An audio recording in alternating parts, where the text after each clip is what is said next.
හොඳයි නැවතත් ආදරයෙන් සාදරයෙන් පිළිගන්නවා ඔබව ෆුඩ්ස් ලංකා රෙසිපි කැම්බලෑස්ති නාලිකාවට. අපි අද විශේෂයෙන්ම වෙජිටේරියන් අයට ලෑස්ති කරපු රෙසිපි එකක් තමයි කැම්බලෑස්ති නාලිකාවෙන් කියලා දෙන්නට යන්නේ. මේක එළවලු දාලා හදන කට්ලට් එකක්.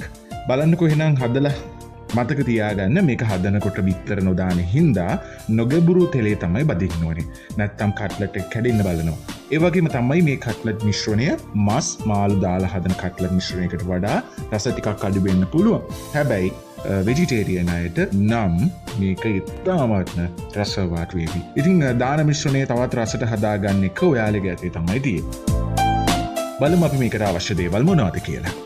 අල ග්‍රෑම් 250ක් ඕනේ, කැරට් ග්‍රෑම් 200ක්, බෝංචි ග්‍රෑම් 150ක්, රතු ලුණු ගෙඩි 10ක්, අමු මිරිස් කරල් 2ක්, ගම් මිරිස් තේ හැඳි 1ක්, අඹරාගත්ත ඉඟුරු තේ හැඳි භාගයක්, සුදු ලුණු තේ හැඳි භාගයක්, මිරිස් කුඩු තේ හැඳි 1ක්, පහ කුඩු තේ හැඳි කාලක්, 3-5 කුඩු තේ හැඳි 1ක්, පාන් කුඩු ග්‍රෑම් 200ක්, ලුණු තේ හැඳි 1ක්, තෙල් බෝතල් භාගයක්, වතුර කෝප්ප 2ක්.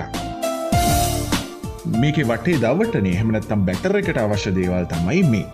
පිටි කෝප්ප එකක්, ලුණු තේ හැඳි භාගයක්, වතුර කෝප්ප භාගයක්, කහ කුඩු ස්වල්පයක්, බේකින් පවුඩර් තේ හැඳි භාගයක්.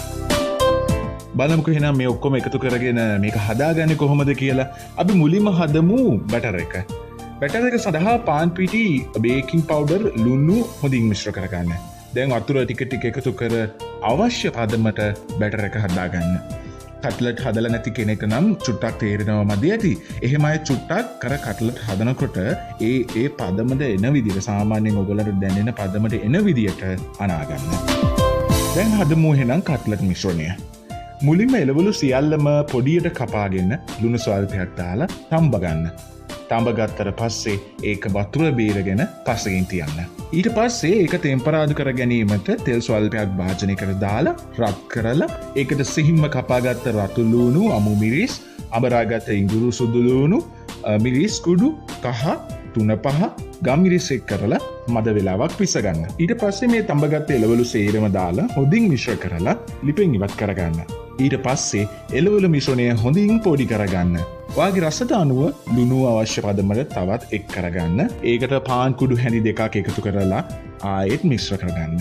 දැන් ඒක කට්ලට් ආකාරයට ගුලි කරලා කලින් හදාගත්ත බැටර් එකේ කිල්වලා පාන් කුඩු මත හොඳින් තවරා විනාඩි 5ක් විතර ශීතකරණයේ තියන්න ඕනේ. ඊට පස්සේ ඉතිරි ටික. දැන් කට්ලට් එක බදින්න තමයි යන්නේ. මතක තියාගන්න. අපි මෙම කට්ලට් එක බැදගත යුතු වන්නේ නොගැඹුරු තෙලේ. ඒ සඳහා අනිවාර්යයෙන්ම නන්ස්ටික් පෑන් එකක් භාවිතා කරන්න.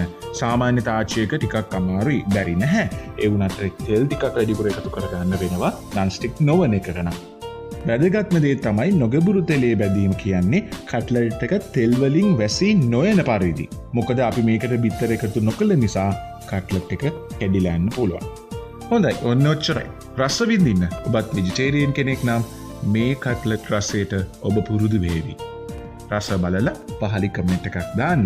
මේ වගේ ගොඩක් හදන වීඩියෝස් ඔබට අන්තර්ජාලයෙන් බලා ගන්න පුළුවන්. ඉතින් අපි ඔබට රෙසිපි එකක් තමයි මේ ගෙනල්ලා දීලා තියෙන්නේ.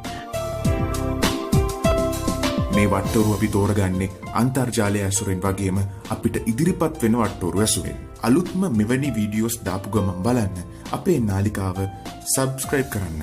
බෙල් අයිකන් එකත් ක්ලික් කරන්න. ඔබට රසබර දවසක්.